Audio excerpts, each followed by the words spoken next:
The truth of the matter is, not every broken marriage looks broken on the outside. It's possible for us to still sleep on the same bed, live in the same house, take pictures together, right? And yet we are emotionally checked out. You follow what I'm saying? And so my advice to most couples is that we should make it a point of mission to constantly check on one another and ask the tough question, are we still locked in or we're just going through the motion? Right. And that is what we're going to be talking about on today. Welcome back to my Darling Bride podcast with Yemlos. On this podcast, we dig, discover, and deploy biblical gems for the building or rebuilding of kingdom homes and relationships. Yes, we are on a mission to equip couples on how to build on a rock-solid foundation, Yes. cultivate a culture of honor and respect, invest intentionally and consistently in our marriage or our relationship, defend our union, and lastly, empower one another towards purpose fulfillment. This is where love meets legacy, and like we like to say, this is where real love meets real talk. We got a good one for you on today. Let's get it.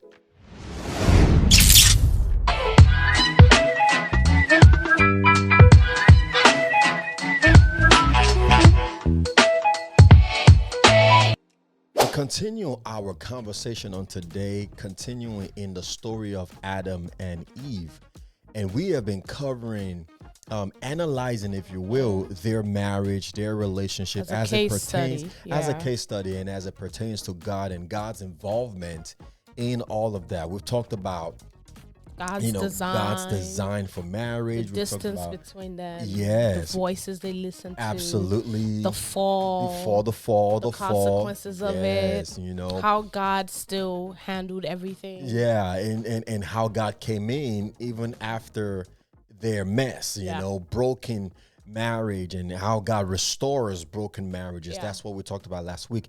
Today we're talking about why it is that couples emotionally check out of their relationship, or better yet, I should say, reasons couples check out emotionally from their marriage or relationship. And a bit of a house rule here. We're if you notice today, we're switching the release date from last week. From last week, yes. We're switching the release date from Sunday to Tuesday. From Sunday to Tuesday, Tuesday evenings at 7 p.m. And so for those of you who are bona fide followers and avid listeners, please note that we're no longer releasing episodes on Tuesday. We're going to be on Sunday rather. It's going to be on Tuesdays. Why is it that couples stay stuck or rather check out emotionally from their marriage, from their relationship? And you might be asking yourself, PY, what does this have to do with Adam and Eve? Right. How did Adam and Eve check out emotionally from their relationship, from their marriage? Wasn't this all about them and God and things like that? No, right? And I'm glad, if you are asking that question, I'm glad that you're asking, because this is something that we don't necessarily immediately think about or pick up on in the story of Adam and Eve, but it did happen. I love the Bible in that the Bible has a way of giving us synopses and summaries of things that transpired and towards a story or a line of ideology. So the Bible, for example, from the beginning to the end is one line pointing to Jesus, and that's it. And so we will see here and there principles and lessons that we can apply in different areas of our lives, how to raise your kids, how to be a better husband, husband of one wife, and things like that. You see here and there those things, but the one story the Bible teaches is Jesus, from Genesis to Revelation, right? And so we have the responsibility to now pick the crumbs of lessons, right, that are not necessarily about Jesus, but can still be applied into the betterment and the growth of our lives in other areas of life, marriage, finances, relationship, education, careers, and things like that, right? when we talk about checking out emotionally, what do we mean by that? Right? When we say couples have checked out emotionally, what are we talking about? Because what we're essentially talking about is that you, for lack of a better word, you hide in your own shell.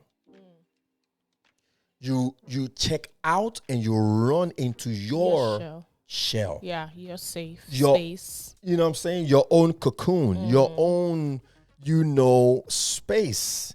And you kind of just detach yourself from the rest of the world.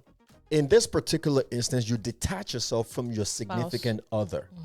How do we know this? Let's go back to the book of Genesis chapter 3. We're going to read from verse 7 to 13. Yeah. From 7 to 10, 11, 12, might as well go to 13 and see what I'm talking about here.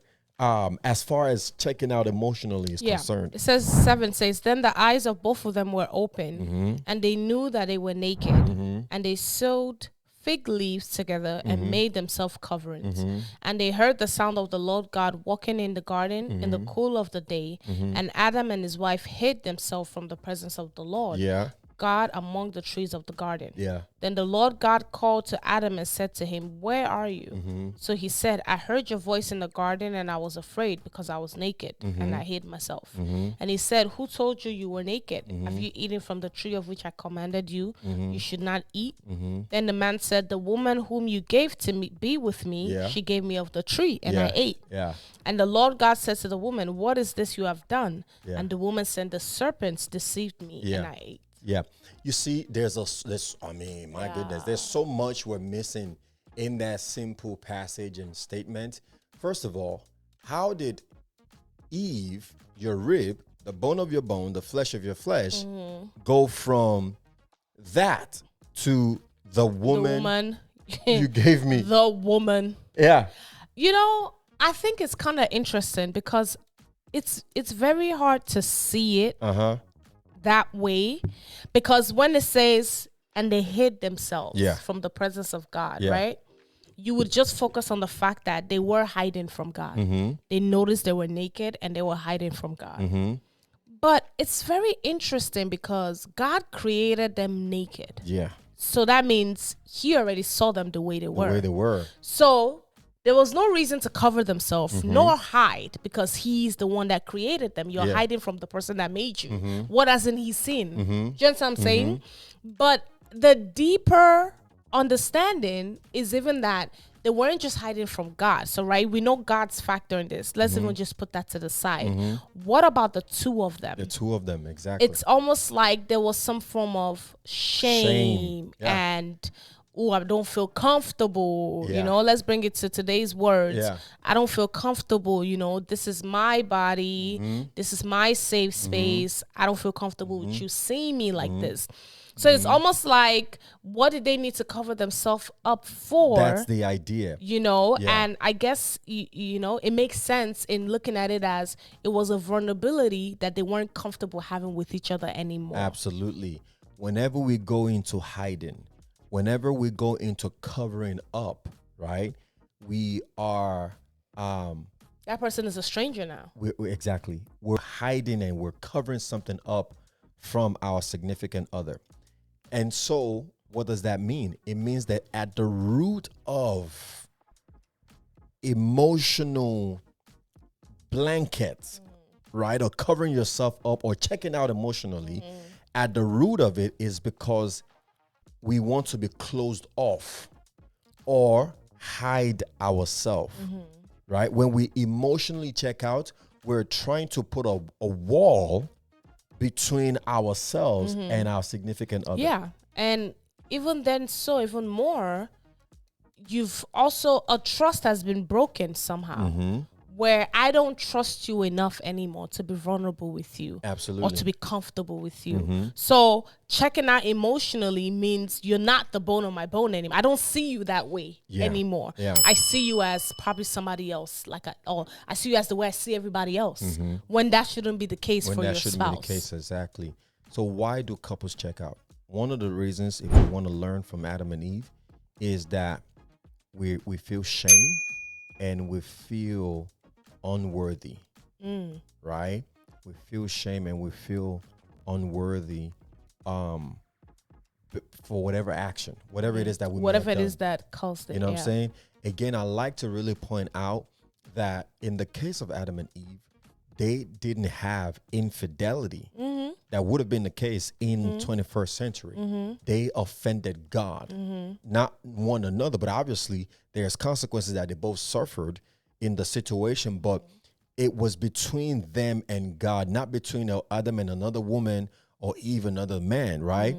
But it still brought shame and it still brought a sense of unworthiness, right? Whether that is on Eve's part or that is on Adam's parts, they still felt that, man, we did something we shouldn't have done.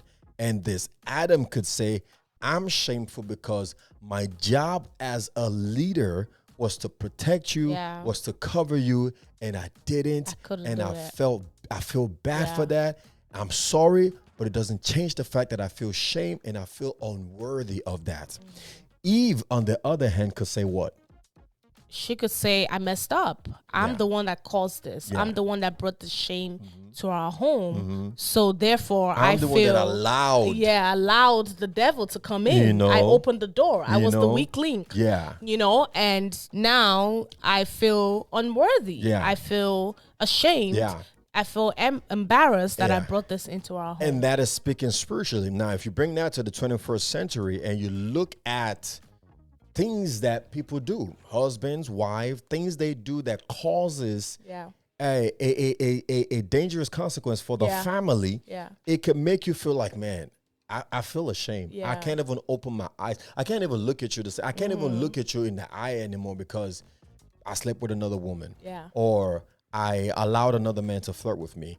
Or, you know what I mean? Like, whatever it is she says or whatever it is he says. I messed up financially or whatever. Right. I blew up our finances, you know? Whatever it is, or whatever it is, right? Whatever it is that you bring into your home that opens the door for the enemy to penetrate, you know, when a law or a rule, something has been established, we don't do this, and then you went ahead and did it.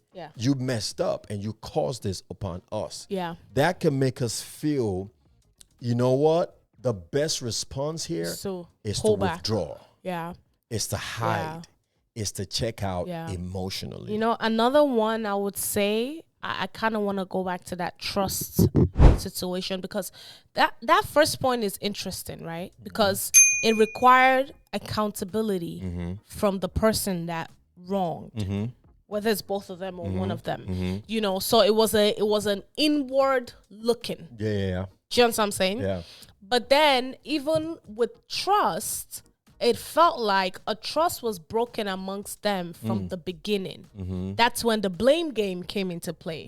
Where it's like, well, I didn't do it. She did. She did it. So it's not a we situation anymore. It's not, you know what, we did this together and we messed up. It's like, it's not me.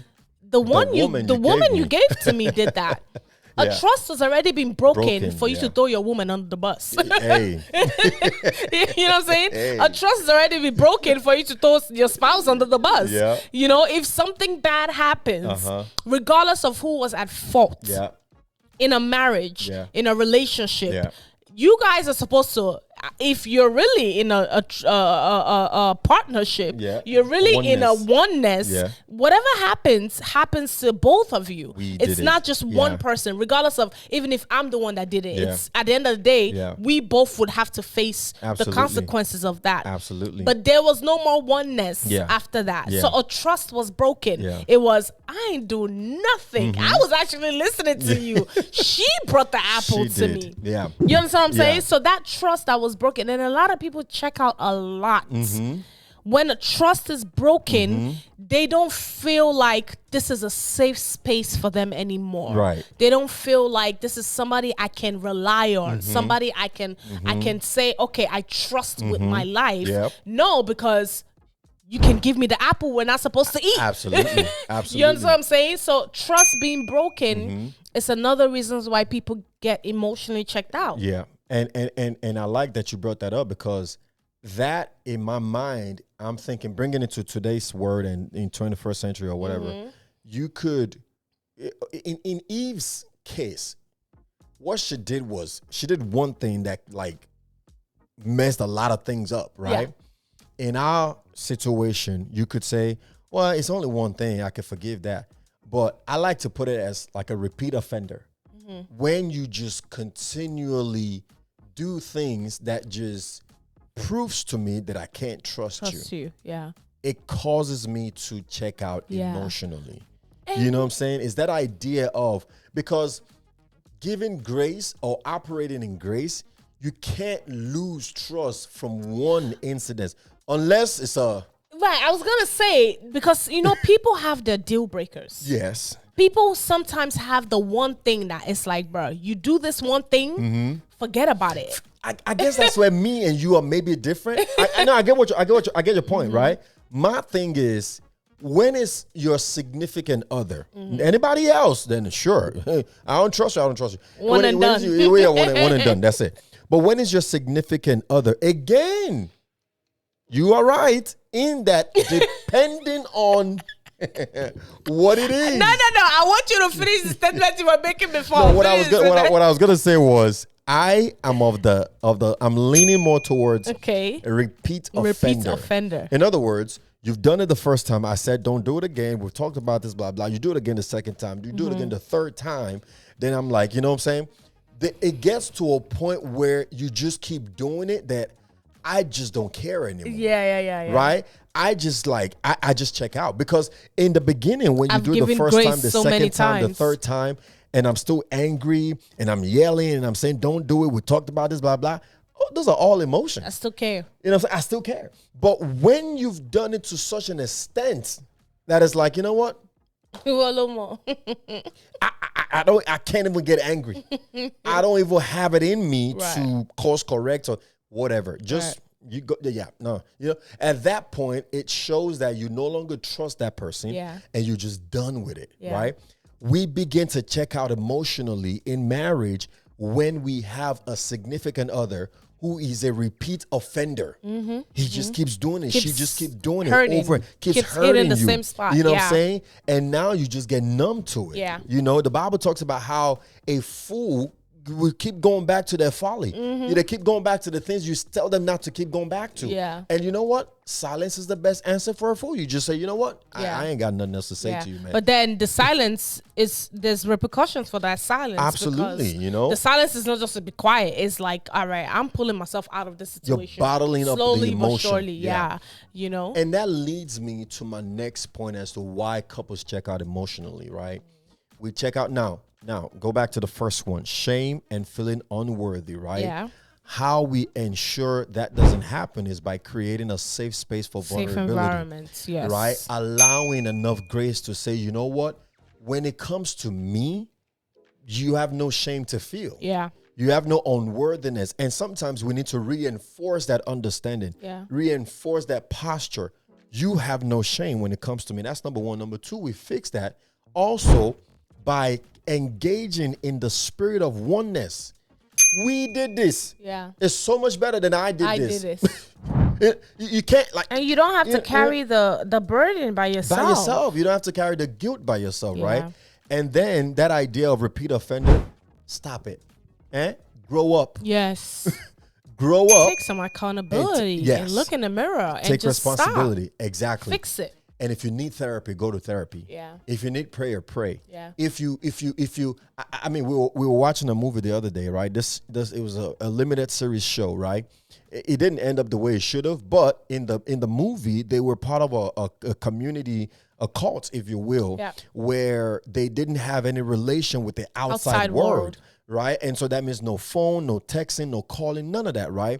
And so a brother who was like heavily involved in the community, one of the leaders of the community even, found his brother with a cell phone that he shouldn't have. Now, the secret of the cell phone came out because the younger brother wanted to use the phone to save his daughter. Yeah. In other words, his older brother's daughter, right? Yeah. And so in the case of an emergency, he didn't have time to be like, oh, I can't let nobody find out that I have this phone. Just used the Pulled phone, out his phone, called 911. called 911, and they were able to save that girl. Now, the older brother, seeing that and being a stickler for rules, took the phone, checked the phone, saw that the brother was actually messing around with another woman. Yes. Right? Outside of the cult. Outside of the cult. In the world. Exactly. Now, you have a phone, offense number one. You're messing around with another woman that's not your wife, offense number two. What did the older brother do? He ratted out his younger brother, reported his brother to the leadership, and they broke his phone and they locked his younger brother up. Yeah. Now, at first you were like, yo, why would you do that? Your younger brother just used his phone. Yes, he wasn't supposed to have it, but he used it to save your daughter. So why would you give him up like that? He then said, I took the phone and I locked you up so that you could know the consequences of what your action is. Like, we're locking you up so that you can get this spirit of adultery out of your system and appreciate your wife and your kids more. Yeah. Maybe if they were taken away from you by locking you up for some days, you don't see them. You would your brain you would understand what you're losing. You would know what you're losing, and so that idea of maybe something got to get taken away from you. Yeah. So you understand what you could lose if you don't stop what your significant other keep telling you to stop doing. Yeah, because a lot of times in a marriage or relationship, it's easy to get comfortable. Absolutely. It's easy to get comfortable to the point where you take your spouse for granted, right? Even in a kingdom marriage. We're in a kingdom marriage. I know you're not going to leave me. I'm not going to leave you. You could get comfortable in that. You could get comfortable to the point where you're not pulling your weight in your marriage, because kingdom marriage or not, it needs work regardless. Or you're taking advantage of your significant other. Or you're taking advantage of it. So it's very easy to get comfortable. Yeah. And sometimes when people don't understand or look at the blessing in what they have. It's easy to take it for granted. Absolutely. And sometimes when you see a chance of losing it, maybe then you wake tighten up. up. Or something changes. Maybe if I stop doing whatever it is I'm doing that's got you comfortable. If you start giving a hoot. Maybe then you see that, okay, you're playing games with your marriage. Yeah. And I think that leads me even to my next point. Another reason why couples check out emotionally out of their marriage and relationship also is because of emotional fatigue. Let me explain that. Emotional fatigue means you don't have it in you to give. If you're American, you know exactly what I just said in the most biblical way. Yeah. You just don't have enough oots to give anymore. Now, the difference between emotional fatigue and repeat offender is that repeat offender, right, has you emotionally checked out in that you just can't keep repeating the same thing over and over again. I'm tired. I can't keep talking about this. I'm done. I'm checked out, right? Because you keep doing A, B, C, and D. Yeah. Emotional fatigue, on the other hand, says, I've got this responsibility, that responsibility.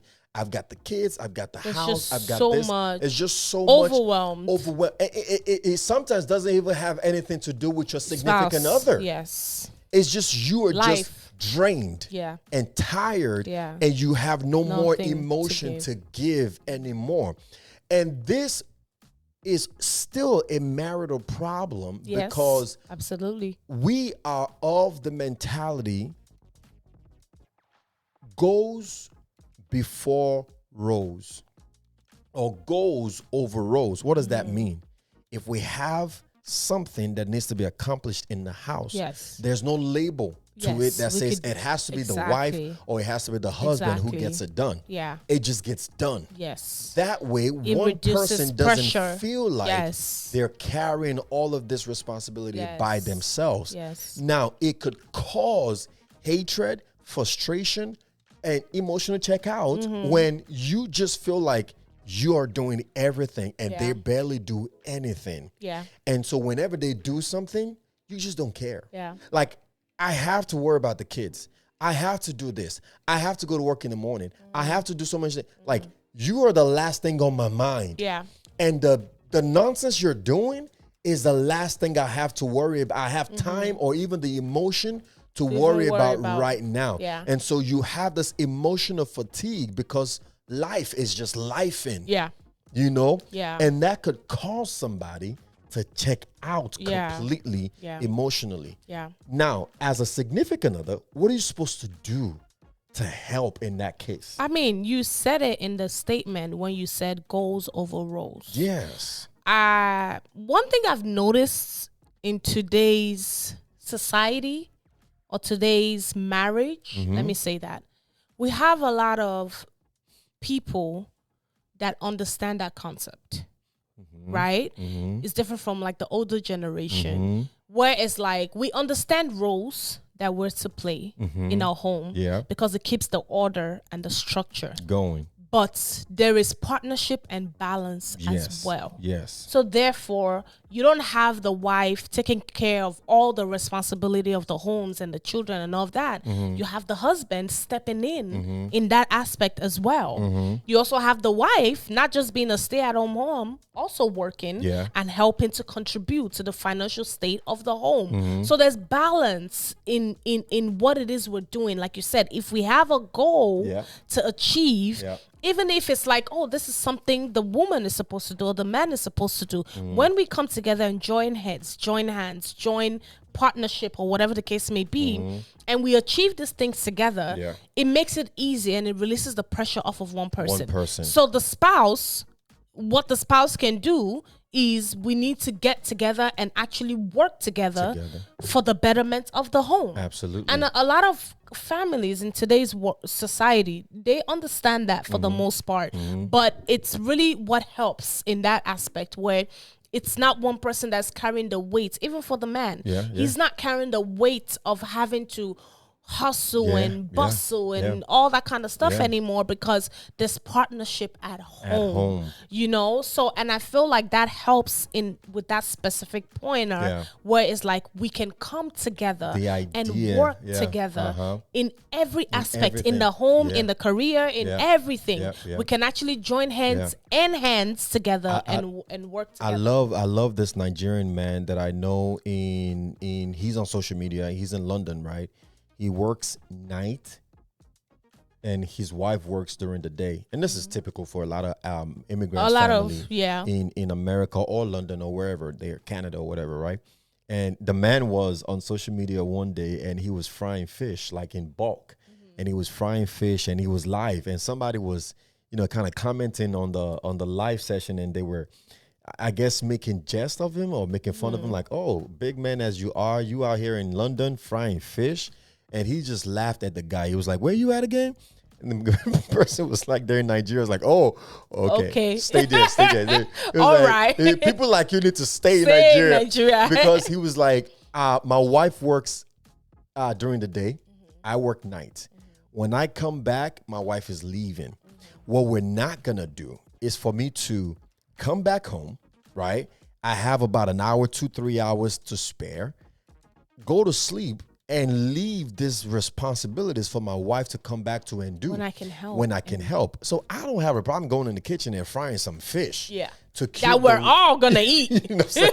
To keep the roof over our head. But you know, you don't get it, no problem. I ain't gonna. You know, and that leads me to another point too, is going back to Adam and Eve. Right, one of the reasons why I've got 2 points that I want to really hit, and we just got to go right.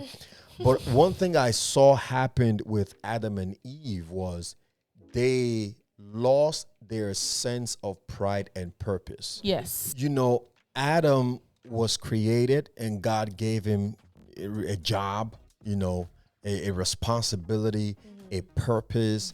He woke up every day happy to do the work. He had joy. He was happy.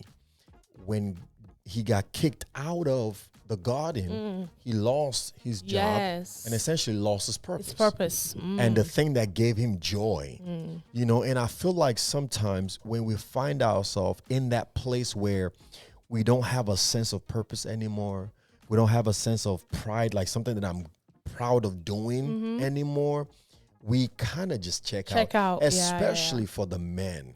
Yeah. especially for the men. Yeah. And especially when you think your spouse is responsible for your that. lack of joy and purpose, or your lack of pride and purpose. You check out emotionally. You don't want to be home anymore. You don't have nothing to talk to your significant other about, because you know what? You not only feel shame or unworthy, you don't have something to be prideful about. And as a man, that is such a big deal. A man believes the entire essence of his being is his pride and purpose. You take those two away from him, he's lost. And in his lostness, he's disconnected and completely checked out. You know what I mean?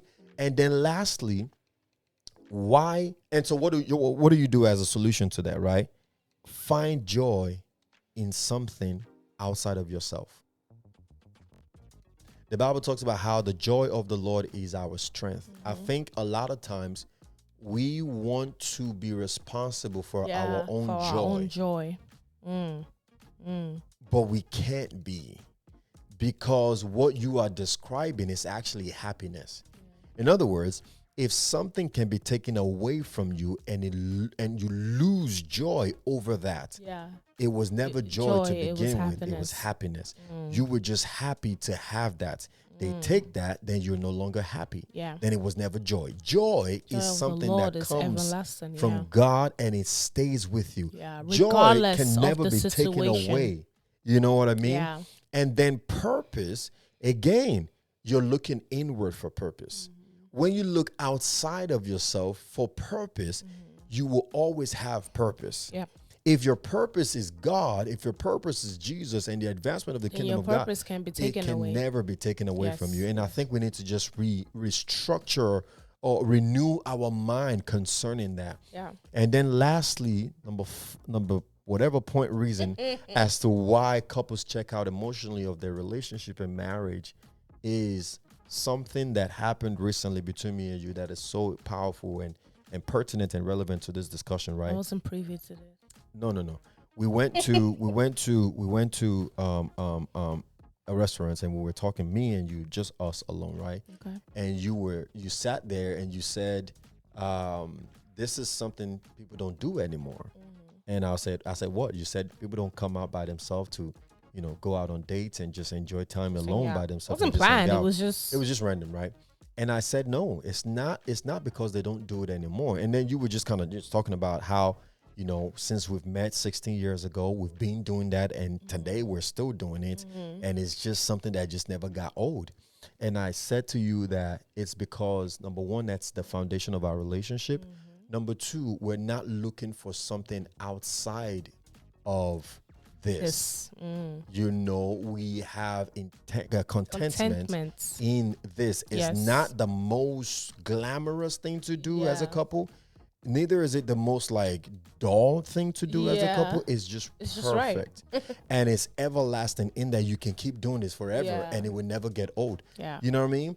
And that's because, this is the reason, because we are intentional. We check out emotionally. Couples check out emotionally of their marriage and relationship because they lack intentionality. And that can go from intentionality in so many directions, right? Intentionality in communication, intentionality in intimacy, intentionality in dating, intentionality in watering, intentionality in the growth. You just lack intentionality. Before you know it, you get numb. You get numb to what you're supposed to do, but don't do anymore. And that numbness becomes your new normalcy. And you just take that as that is what's supposed to be. Because you got numb to it.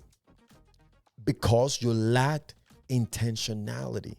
In other words, we're going to be 10 years married by next year. If we stop dating, we stop going out, right? You could classify that as we've gotten busy with the kids, with ministry, with business, with this, with that. Life has happened. A year has gone by and you justify it to yourself like, we've been busy.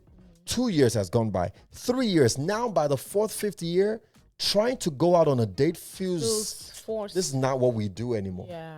You know what I mean? Yeah. And before you know it, we begin to find that thing, that satisfaction in other things. Yeah. With other people. Yeah. And so when me and you try to do it again 5-10 years from now, it feels forced. Yeah. Because we lack intentionality. Yeah. Anything else? No, that's it. Let's wrap it up. How do you fix that? Get intentional. Get intentional. Be intentional. Be intentional. Force Just yourself. do it. Just do Stop it. making excuses. Exactly. Make the time. Make the time. Yes, everybody's busy. Everybody got so much stuff going on. Everybody got kids. Everybody got work. Everybody got school. Make the time. If you can stop for a second to breathe, you can make time to if you stop it for a second to breathe, you can make time to spend with your spouse. If you can stop for a second to eat, you can choose to eat that meal with your spouse. If you can stop for a second to breathe, you can choose to breathe. Please. All right. I really hope we've shared something here to help solidify your kingdom union, not only with yourself, but also with others, and most importantly with God on today. Yes. Don't forget to like, share with people, share with your friends and your family. Hit that subscribe button and comment down below. And until next time, be the light, be the salt. And remember, all things are possible if you believe. See you on the next one. Bye. God bless you with the love of God. Remember, Tuesday, 7 p.m. Central Time. God bless you. 8 p.m. Eastern Time.